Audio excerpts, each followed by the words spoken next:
नमस्कार। JM financial services limited के videos in horizon के बुक रिव्यू सेक्शन में आपका स्वागत है।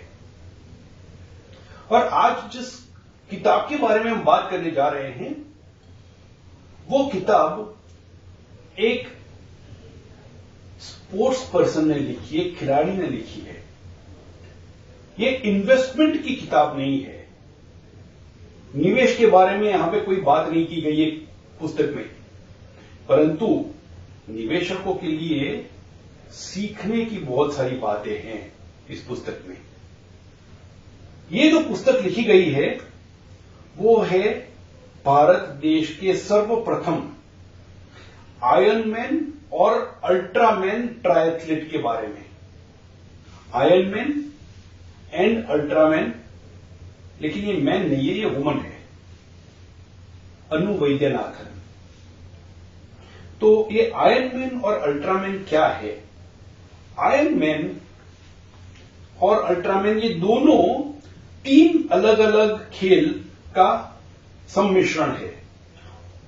और ये जो तीन खेल है, आयरनमैन सबसे पहले, वहां पे सबसे पहले 3.86 किलोमीटर की स्विमिंग होती है। उसके इमीडिएटली बाद 180.25 किलोमीटर की साइकिलिंग होती है और उसके बाद एक फुल मैराथन 42.2 किलोमीटर की रनिंग होती है। और अल्ट्रामैन इससे ऊपर सबसे पहले 10 किलोमीटर की स्विमिंग, उसके बाद 425.6 किलोमीटर की साइकिलिंग और उसके बाद 84.4 किलोमीटर की रनिंग। ये करने के लिए ताकत, हिम्मत और बहुत सारी और क्वालिटीज चाहिए। अनु वैद्यनाथन के शब्दों में अगर मैं बोलूं, जो पुस्तक में से मैं लिए हैं मैंने, you got to be crazy to be able to even think of participating in such a sport. इस प्रकार के खेल में हिस्सा लेने की सोच भी केवल पागलों को आ सकती है। और ये जो बात है ना, यही बात केवल स्पोर्ट में नहीं, निवेशकों के लिए भी लागू होती है। अगर आप लंबे अरसे के लिए निवेश करना चाहते हो तो यहां से बहुत सारी क्वालिटीज आपको सीखने मिलेगी। पुस्तक का नाम है anywhere but home, adventures in endurance. और ये जो आयरनमैन और अल्ट्रामैन की जो रेसेस होती है वो पूरे दुनिया भर में कहीं पे भी होती है और ज्यादातर भारत देश के बाहर होती है। अर्थात बेंगलोर की रहने वाली अनु वैद्यनाथन को अपने घर के अलावा बहुत सारी जगह पे जाना पड़ा। रेस में हिस्सा लेने के लिए तो ठीक है, लेकिन उसकी प्रैक्टिस करने के लिए भी देश के बाहर रहना पड़ा। लेकिन जब भी देश में भी रहती थी, घर पे भी रहती थी खुद के, तब भी जो समाज के बनाए हुए कुछ नियम है उससे काफी हटके रहती थी। और ये जो बात है उसी के लिए पुस्तक का शीर्षक है एनीवेयर बट होम। पुस्तक में बहुत सुंदर किस्सा बताया है कि जब अनु न्यूजीलैंड में आयरनमैन रेस के लिए तैयारी कर रही थी तो उसी समय वो पीएचडी भी कर रही थी और बेंगलोर में अपना बिजनेस भी चला रही थी। सामान्यतः प्रैक्टिस, पीएचडी और बिजनेस, ये तीनों मिला के हर हफ्ते करीब करीब 90 घंटे या उससे ज्यादा काम करती थी। 90 घंटे प्रति सप्ताह, 7 दिन का सप्ताह, तो औसतन रोज के 14 घंटे।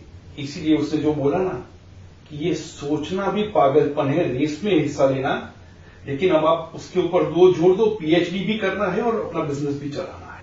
लेकिन उसी बात का जो उत्तर है ना, उन्होंने अपनी किताब में ही लिखा है। जो उनके न्यूजीलैंड के जो कोच थे उन्होंने बताया था, if it were easy it wouldn't be worth doing. अगर आसान होता तो करने में मजा ही क्या है।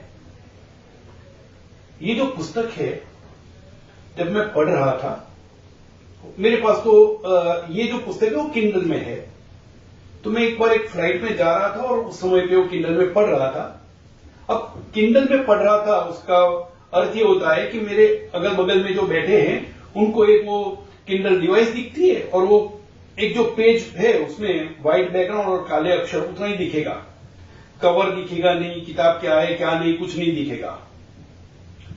तो मेरे बगल में जो बैठे थे उन्होंने थोड़ी देर वो स्क्रीन के ऊपर उन्होंने नजर डाली होगी और मुझे फिर पूछा कि कौन सी किताब आप पढ़ रहे हैं।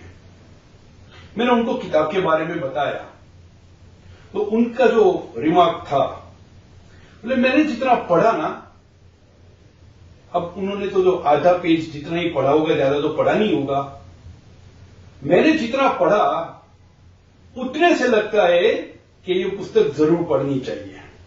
तो मेरे को पैसेंजर को आधा पेज पढ़ने के बाद लगा कि ये पुस्तक पढ़नी ही चाहिए। मैं पूरी पुस्तक पढ़ने के बाद बोल रहा हूं कि सबको ये पुस्तक पढ़नी चाहिए।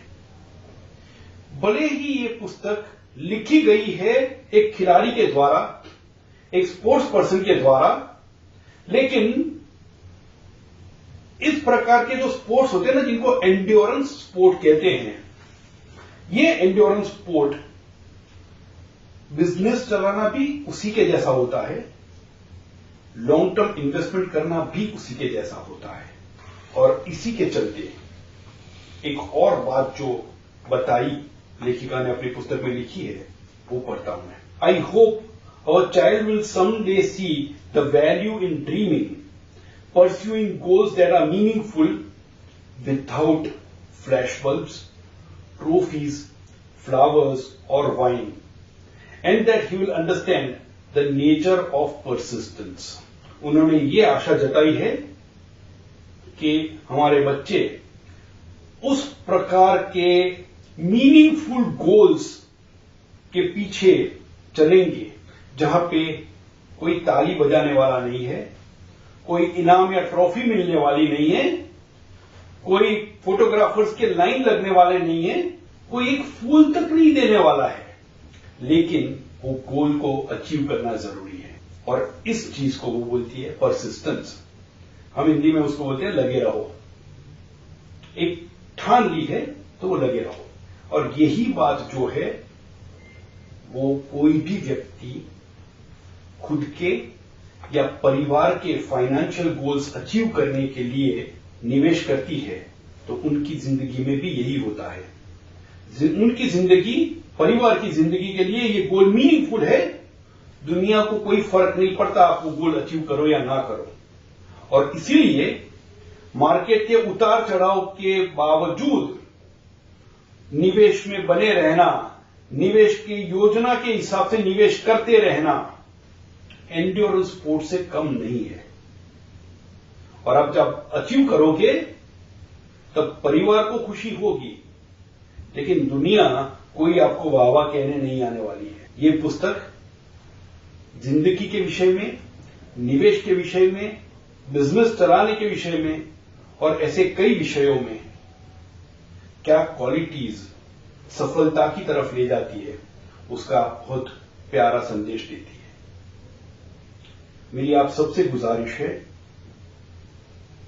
अनु वैद्यनाथन लिखित anywhere but home, adventures in endurance, ये पुस्तक जरूर पढ़ें। म्यूचुअल फंड निवेश बाजार जोखिमों के अधीन है। योजना से जुड़े सभी दस्तावेजों को ध्यान से पढ़ें।